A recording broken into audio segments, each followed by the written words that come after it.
Morning, wealth builders. This is Ravi Gabis and welcome back to the Gabis Show, where we unlock the secrets of real wealth in the United States every single day. Last time we talked about how to manage your spendings, and I shared the tool called envelope budgeting. And the important thing I want to remind you, disguise your savings as survival spendings. It's the only way how it usually works. Today I want to continue the topic of managing spendings. One of the most frequent things people tell me when I start speaking about managing spendings, oh, you kind of offered cutting backs. No, it's not about that, but actually it is. And they asked me, but why did we create that vision board, that list of goals and dreams, how much it costs, when are we going to buy all this stuff? And today I'm going to share a special tool that will give you clearness about that. It's called the system of awards. For example, there are different criteria. I divided it to 4 parts. The first one is according to your active income. For example, you buy your car when you earn enough to buy this car for your 2 months salary.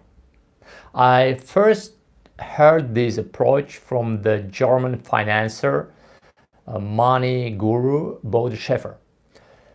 He had a mentor. He was a billionaire, and he taught him that his car should cost his 2 months salary.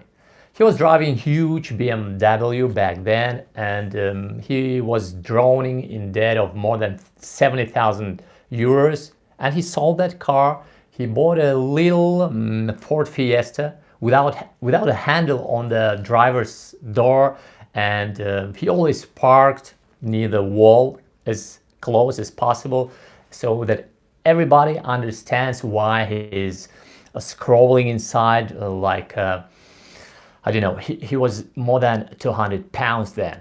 Yeah, it was funny why he's getting in and out of the car through passenger door.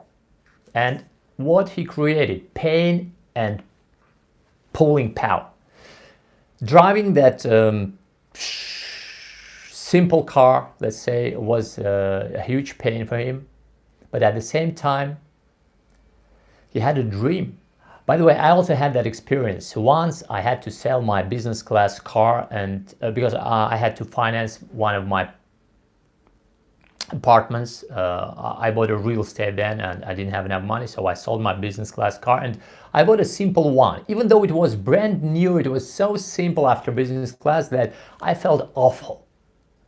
I don't know why, but it seemed to me that I was miserable driving that car. Everybody looking at me, kind of, what a piece of shit is this on the road, yeah? And that was real pain. At the same time, so it's the first power that pushes you forward. And there's another power, pulling power, because I wanted a cool car. I wanted Mercedes or BMW, and this is the pulling power. And that helps you to earn more money. Another approach is passive. According to passive income, you say you create a passive source of income and you buy a car using installment plan. And your passive income covers payments for your car. And in this situation, you invest your money into active, something that creates cash flow. And in 3 or 5 years, that car will be yours for free. So at the same time, you have a car as a final result, and you have your capital. You didn't lose it.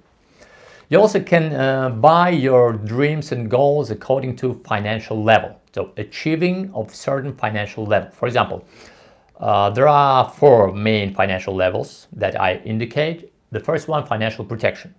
It's when you can live 6 months up to 12 months without earning money. So it's kind of savings that allow you to live for that period of time.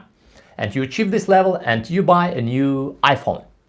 You achieve the level of financial independence. It's when you don't have to work anymore actively if you don't want. Enough money comes in from your investments that cover all existing obligations while the capital still remains and continues to multiply. And here you can buy even a luxurious car like a Mercedes or BMW. Or you achieve the level of financial freedom, the third level. It's when enough money comes in to cover the style of living you want to have. So how much money you want to spend. And here you can buy maybe simplistic yacht or very little plane. So some kind of luxury thing. And the fourth level, the level of absolute financial freedom, it's that picture, that dream board that is pictured somewhere, I don't know, far away, and you achieve that level of earnings and you can buy yourself a private jet, yeah, something really expensive. There is also another approach according to achieving some kind of goal, any kind of goal. For example, you started out a business and you bought yourself a MacBook. You opened a new office or new branch and you went on a trip. You created a sales department and you went to that fancy restaurant. You integrated CRM program and you gave your parents a car. You earned certain amount of money and you did something special. You created that first step, $100,000 of capital. You're not a millionaire yet, but it's the first serious step. You say, okay, we will celebrate this and I will hire a nanny now. Yeah, she will help my spouse or something like that. So I indicate these four levels, four approaches, let's say, the system of rewards, according to your active income, passive income, the sum of capital, and achieving some kind of goal, or I call it starting out new direction in something, anything at all. So use this, take your list of goals, take your vision board, that all your dreams, and connect it somehow to this system of reward, and then your brain will have that, connections, where to go, how to go, because it's very important to give your brain a certain very clear vision of where to go, how to go. How to go, it's not important here. Where to go, yeah, and when to go. So it starts working in that direction. I think that's enough for today. Let's not make it too heavy. I'll see you tomorrow. Bye.